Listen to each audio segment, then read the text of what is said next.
നമ്മൾ ഇന്ന് കാണിക്കാൻ പോണത് റയർ ആയിട്ടുള്ള ECM കിറ്റുകളാണ്. റയർ എന്ന് പറഞ്ഞാൽ അത്ര റയർ എന്ന് പറഞ്ഞാൽ കിട്ടാൻ ഭയങ്കര റിസ്ക് ആണ്, ഭയങ്കര എൻക്വയറി വരണം.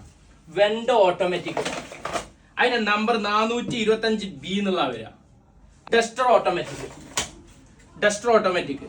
കാരണം നമ്മുടെ ഇതൊക്കെ ഉണ്ട്, ഇതൊക്കെ നമ്മളെ ഫോളോ ചെയ്ത് ഒപ്പം കൂടി കഴിഞ്ഞാൽ നിങ്ങൾക്ക് നമ്മളെ എന്താ ഈ ഇതൊക്കെ കുടുങ്ങി നിൽക്കുന്ന ഒരുപാട് ആളുകളുണ്ട്. അവർക്കൊക്കെ നിങ്ങൾ എന്ത് ചെയ്യുക, കിട്ടാൻ ഭയങ്കര റിസ്ക്. വണ്ടി ഒരു മൂലൊക്കെ കിടക്കുകയാണ്. പിന്നെ അൾട്ടീസ് ECM കിറ്റ്, ഇത് വേറെ നല്ല പറയുന്നത്, എന്നാലും കിട്ടാൻ കുറച്ച് ബുദ്ധിമുട്ടാണ്.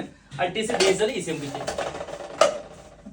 i10 ഓട്ടോമാറ്റിക്, i20ന്റെ ABSകളാണിത്. i20 ഡീസലിന്റെ ABS, വലിയ മോട്ടർ. ചെറിയ മോട്ടർ ഇഷ്ടംമാതിരി കിട്ടാണ്ട്. ഇതിന്റെ ഫീസ് ബോക്സ് ഇത് ഭയങ്കര എൻക്വയറി വരുന്ന ഓൺ ഓഫ്. i10 ഗ്രാൻഡ് ഇത് കണ്ടില്ല, ഇത് ഇന്നോവന്റെ കംപ്രസറുകളാണ് ഈ കിടക്കുന്നത്. പിന്നെ സ്വിഫ്റ്റ് ECM കിറ്റാണ്, ഇത് കണ്ടില്ല, സ്വിഫ്റ്റ് ECM കിറ്റ്. അതേമാതിരിക്ക് ഇതാ എത്യോസിന്റെ പമ്പ്, ഡീസൽ പമ്പ്. പിന്നെ BCMകൾ വേണമെന്നുണ്ടെങ്കിൽ ഇതാ ഇതൊക്കെ 2023-24 മോഡല് ഹോണ്ട സിറ്റിന്റെ സാധനങ്ങളാണ് ഈ കിടക്കണം. ഒരുവിധം BCMകളൊക്കെ സാധനങ്ങളെല്ലാം വേണമെങ്കിൽ നമ്മളെ കോൺടാക്ട് ചെയ്ത് നോക്കുക. നമുക്ക് കഴിയുന്നുണ്ടെങ്കിൽ നമ്മൾ ഡൽഹിയിൽ നിന്ന് വരുത്തിട്ട് 3 വർക്കിംഗ് ഡേയ്സ് പേയ്മെന്റ് ഫസ്റ്റ് ചെയ്യാം. ഓക്കെ, നമ്മൾ എന്ത് ചെയ്യുക, ഫോളോ ചെയ്യുക, നമ്മളെ കൂടെ എന്ത് ചെയ്യുക, കൂടി കഴിഞ്ഞാൽ നമുക്ക് നിങ്ങൾക്ക് ബുദ്ധിമുട്ടുള്ള സാധനങ്ങൾ എപ്പോഴും നമ്മളെടുത്ത് വന്നുകൊണ്ടേയിരിക്കും.